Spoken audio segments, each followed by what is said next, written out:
안녕하세요. 민주당 사법정의 검찰독재위원회 기자회견입니다. 오늘 함께해 주신 우리 위원님들 먼저 소개를 드리도록 하겠습니다. 한준호 사금독이 공동위원장이십니다.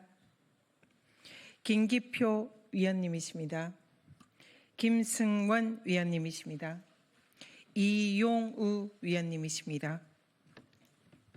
최민희 위원님이십니다. 박균택 위원님이십니다. 송기호 위원님이십니다. 내일 이재명 대표 공직선거법 선고일입니다. 이에 관해서 민주당의 사법정의 및 검찰독재위원회의 위원의 입장을 말씀드리도록 하겠습니다. 네, 먼저 우리 송기호 위원님 말씀 발표하겠습니다. 민주당 사검독이 기자회견. 이재명 대표 공직선거법 항소심에 대한 공정한 판결을 촉구합니다. 검찰은 이재명 대표에 대해 없는 죄를 만들어 억지 기소를 했습니다. 기억을 처벌하려는 시도는 법적으로나 상식적으로나 납득하기 어렵습니다. 공직선거법을 포함한 그 어떠한 법률도 특정 행위가 아닌 기억을 처벌할 수는 없습니다. 검찰도 공소 유지가 어렵다고 판단했는지 공소장을 변경했습니다.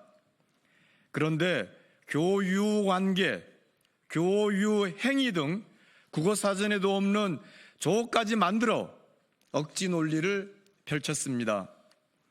2심에서도 행위 사실을 특정하라는 재판부의 요구에 또 공소장을 변경해야 했습니다. 하지만 검찰은 공소장에 있는 모든 행위가 허위라는 식으로 오히려 범위를 넓혀 불특정했습니다. 검찰은 이재명 대표가 하지 않은 발언을 자의적으로 해석해 마치 거짓말을 한 것처럼 조작했습니다. 백현동 사업과 관련해서는 객관적인 증거에도 불구하고 발언 내용을 왜곡하여 허위 발언으로 몰아갔습니다. 1심과 2심 모두 양형 기준상 최고형인 징역 2년을 구형했습니다. 1심 판결의 문제점. 1심 재판부는 기억을 처벌하는 판결을 하지는 않았지만 골프와 백현동 관련한 검찰의 왜곡된 주장을 받아들여 허위사실 공표죄에 해당한다며 징역 1년에 집행유예 2년을 선고했습니다. 그러나 이 판결은 여러 가지 측면에서 문제가 있습니다. 먼저 조작된 사진을 근거로 한 골프 관련 판결입니다. 2021년 국힘 박수영 의원은 이재명 대표가 출장 중 일행 10명이 찍은 사진을 4명이 한 팀으로 골프를 친 사진인 것처럼 조작해 SNS에 게시했습니다. 이에 대해 이재명 대표는 언론 인터뷰에서 국힘에서 4명이 골프를 친 것처럼 사진을 공개했는데 확인해보니 단체 사진 중 일부를 떼어내 조작한 거죠 라고 설명했습니다. 이재명 대표는 사진 조작에 대해 언급하였을 뿐 김문기 씨와 골프를 치지 않았다고 말한 적이 없습니다. 그러나 검찰은 골프를 함께 쳤으면서 치지 않았다고 발언을 왜곡했고 1심 재판부 역시 이러한 확장 해석을 받아들여 유죄를 선고했습니다. 이는 사후적 추론에 따라 발언의 외연을 확장하는 것을 금지한 대법원 판례의 정면으로 위배됩니다. 다음은 맥락을 무시한 백현동 관련 판결입니다. 이재명 대표는 2021년 국정감사에서 성남 시내 5개 공공기관의 지방 이전과 관련한 배경을 설명했습니다. 이 과정에 백현동 부지에 대해서 국토부가 도시계획 변경을 강요했고 이에 대응하기 위해 최소한의 변경만 허용했다고 밝혔습니다. 이재명 대표는 국정감사 답변 전반부에서 당시 성남시에 있던 5개 공공기관의 지방 이전 전체에 관하여 설명했고, 후반부에서 그중 백현동 소재 식품연구원 부지에 관하여 설명했습니다. 그러나 1심 재판부는 전반부 때 설명했던 국토부로부터 혁신도시법 의무조항에 의해 용도 변경을 요구받았다와 직무유기 이른 것으로 문제 삼겠다는 협박을 받았다는 주장을 문제 삼았습니다. 그러니까 백현동 사업과는 무관한 전반부 발언을 문제 삼아 유죄를 선고했습니다. 이는 검찰이 별개의 두 이야기를 맥락과 상관없이 짜깁기 하여 조작한 것을 근거로 잘못된 판결을 한 것입니다. 백현동 부지 용도 변경은 박근혜 정부 당시 국토부 강력한 요구에 의해 이루어졌으며, 관련 공문만 보더라도 이재명 대표의 발언이 허위가 아니라는 것이 명백합니다. 따라서 공직선거법상 허위사실 공표죄에 해당하지 않습니다.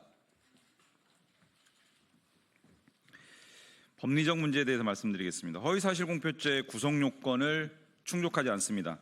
공직선거법은 후보자의 행위에 대한 허위사실만 처벌할 수 있으며, 국토부의 협박성 행위는 이재명 대표가 아닌 국토부의 행위이므로 처벌 대상이 될 수 없습니다. 또한 공직선거법은 판단이나 의견을 처벌하지 않습니다. 협박이라는 표현은 이재명 대표의 개인적 판단일 뿐 이를 법적으로 처벌할 수는 없습니다. 더욱이 국정감사에서의 답변은 국회에서의 증언 감정 등에 관한 법률에 따라 별도의 처벌 규정이 없는 한 처벌할 수 없습니다. 이러한 이유로 이재명 대표를 공직선거법으로 처벌하는 것은 법리적으로 맞지 않습니다. 검찰 수사의 불공정성에 대해서 말씀드리겠습니다. 검찰은 공문을 조작하고 참고인의 허위 진술을 유도했으며, 조작된 사진을 증거로 제출하는 등 공정성을 상실한 수사를 진행했습니다. 또한 백현동 사건 기소 후 1년 넘게 사건 기록을 이재명 대표 측에 제공하지 않으며 방어권을 심각하게 침해했습니다. 반면 윤석열 대통령은 과거 김만배와 개인적 친분이 없다라고 말했으나, 검찰은 이를 평가 또는 의견 표명이라며 기소조차 하지 않았습니다. 이는 있는 죄는 덮고 없는 죄는 만들어내는 전형적인 정치 탄압이며 법치의 근간을 흔드는 행위입니다. 양형의 부당성에 대해서 말씀드리겠습니다. 대선에서 당선자는 공직선거법 위반 혐의로 소추되지 않는 반면, 낙선자만 처벌하는 것은 형평성에 어긋나는 부당한 처사입니다.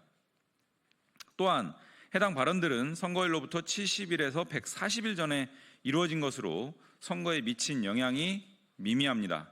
김문기 관련 발언은 유권자 판단에 영향을 미칠 만한 사안이 아니며, 백현동 발언은 국정감사장에서 나온 것으로 선거와의 관련성이 없습니다. 공직선거법의 목적은 공정한 선거를 보장하는 것입니다. 그러나 이 사건은 표현의 자유를 지나치게 제한하는 판결로 선거 과정에서의 자유로운 정치적 발언을 위축시킬 우려가 있습니다. 재판부의 공정한 판결을 요청합니다. 이재명 대표는 명백한 무죄입니다. 이재명 대표의 공직선거법 사건의 본질은 윤석열 검찰 독재 정권이 정적 제거 사냥개 검찰을 풀어서 증거를 조작하고 억지 기소한 이재명 죽이기입니다. 언론 인터뷰와 국정감사 발언을 이유로 여야 불문 가장 유력한 대선 후보 이재명 대표의 피선거권을 박탈시키려는 정치 보복입니다. 허위 사실로 선거에서 당선된 자를 처벌하라는 법의 취지를 깡그리 무시하고 선거에서 패배한 상대 후보를 기소한 경우는 헌정사상 전례가 없습니다.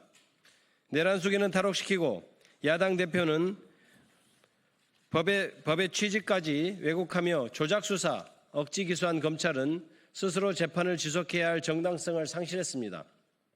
이번 판결은 대한민국의 민주주의와 법치의 근간을 결정짓는 중요한 분기점이 될 것입니다. 법이 자유를 억압하거나 국민의 정치적 선택을 가로막는 도구가 되어서는 안 됩니다. 재판부는 오직 법과 원칙에 따라서 이재명 대표에게 무죄를 선고해 줄 것을 엄숙히 요청드립니다. 2025년 3월 25일 더불어민주당 사법정의 실현 및 검찰 독재 대책위원회.